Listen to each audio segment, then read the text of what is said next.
Hey everybody, Chris Bober here with Team Bober at Nebraska Realty. And today we're going to have another one of our educational series. Again, we're doing this on Facebook Live today, but we'll also be putting this out there on YouTube and all the other social media channels, including our website and blog, so that people understand what's going on. What we want to talk about today is the cost of selling your home. You know, it really surprises me how many consumers out there just assume they are going to sell their house, they're going to pay off their mortgage, and they're going to keep 100% of the proceeds. Well, obviously, when you use professionals, there's fees to it, there's taxes, there are other things. We're going to talk about those today, and I'm also going to continue to go along and tell you a little bit more about the process. A lot of people understand the buying, that you're going to have 10% down, 20% down, you're going to have escrows and whatever. A lot of people don't understand the selling side of it. So let's look at the listing and selling side of selling your house. So one question people ask me, what does it cost to sell my house? All right, that's what we're going to talk about today. Of course, our mission to educate and empower our clients to make great real estate decisions, that goes along with everything we're doing here today. All right, so the true cost to sell your house. We're going to give an example here, and this is going to take us through a few episodes for a $200,000 house that's sold for $200,000. Let's just say you live there a good amount of time and you only owe $100,000. That's their payoff. So your gross proceeds are $100,000. However, as I'll show you, you're not walking out of there with $100,000 because there are fees to go ahead and do this. Also, the assumption that there's $2,500 in real estate taxes. All right, so this is a 4-part series. We're going to talk about the cost of sale. That's what we're going to talk about today. We're also going to talk about the cost of preparation. Some of the expenses you can expect as you prepare your home to be put on the market and sold. Next, we're going to talk about the cost of repair. Some of these things that come in after an inspection or things get found out during the listing period. And then at the end of it, we're going to go over all of them and show you kind of the total cost so we know how to do this. So today, we're going to talk about the cost of sale. Okay, so this is the seller estimated proceeds that we use, right? This is one that someone has put together for me. I use it extensively to show right out there what it's going to cost. There's a lot of different figures here, and we're going to walk through them. But when you work with Team Bober, before you even list your house, we're going to show you this before you decide to sell your house. So you know at the end of the day what your estimated net proceeds are, because that's really the number that you're concerned about most. Okay? Let's go into a little bit of detail on this. All right, the first category of cost out there is the professional services fee. You can call it a commission, whatever it is. This is what you usually pay to someone to represent, market, list, and sell your house. They're going to represent you as an agent, negotiate for you, all that. Okay? So this is typically 5 to 7%. In this example, we're going to use 6%, but that is something that's decided between the seller and the broker.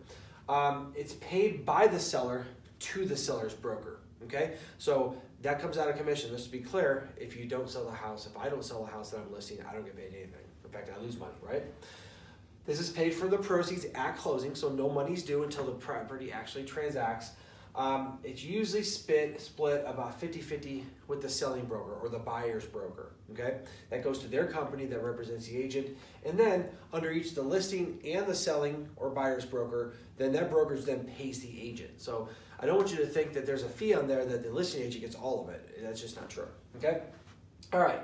The next set of expenses that come out of there are the title insurance and escrow fees, right? The title insurance is picked by the buyers, and they help facilitate and record the sale.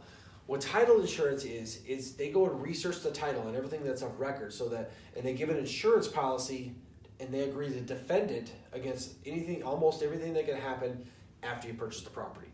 There's one for the buyer, and there's one for the lender, okay? Again, we're not going to get too deep into the weeds on that. The escrow title companies and escrow companies work together. They're usually the same thing, and they're going to actually facilitate the sale. They'll do the paperwork. They'll record the deed. They'll take the money and distribute it. That's what their job is to do. Okay? So that fee, it's hard to tell you a percentage, but I know for a $200,000 sale, it's about $800. Okay? That's what the title fees come to. There's a settlement and closing fee as well. $250 to $400, it's somewhere in there. Different title companies charge different rates. And these, of course, are paid out of the proceeds at closing. So you don't have to write a check for these until the house closes. Also, typically when it comes to these fees, they're usually split between the buyer and seller. That's customary. It doesn't always happen, but that's a good assumption to start the process when it goes through that. Okay? Now let's talk about real estate taxes. Okay? When you go to sell your house, The seller owes the taxes all the way up to the date of closing, okay? That means all the time that you own the property, you owe taxes on it. The buyer then assumes the responsibility for the taxes going forward. Now, this is going to appear as a debit or a credit on the closing statement based upon when the property closes and how those taxes have been paid. If you think about this, if it's July 1st and the sellers pay taxes all the way through the end of the year, well, they're not going to own the house for half the year. So then it goes as a credit to the seller at closing and a debit to the buyer, and vice versa if it's switched, okay? But basically, seller after closing, buyer after closing. Nebraska is very interesting. Another long discussion, but we pay our taxes in arrears, which means if you're paying your taxes, you're paying last year's taxes. Douglas and Sarpy County are a little different because they're up to date, but still based on last year's evaluations. But the thing to know is that the taxes are up to closing. The title company handles this for you, okay? This is their job to go and figure out what the taxes are going to be, and then at closing, they do the credits and debits, and then they actually go out and either pay the taxes or they give the refund, okay? That's one of the best things about having an escrow company to close. The other thing to realize in this, the tax man always comes first, okay?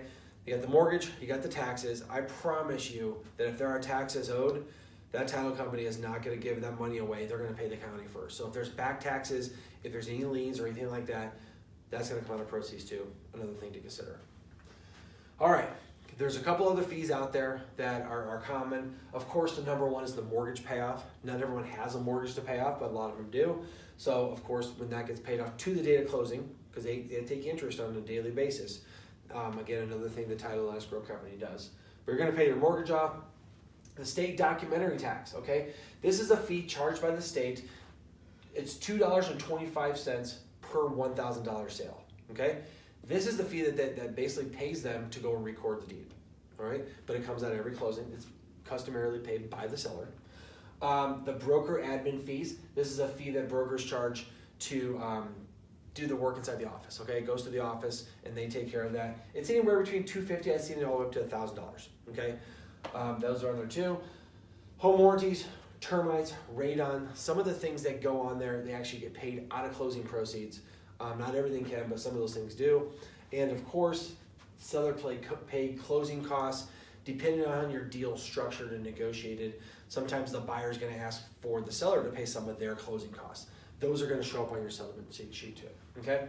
So if we go back to this one here, if you look at it, here's the price of $200,000. That's a credit. That's because that price is what the money you're getting toward in the balance sheet.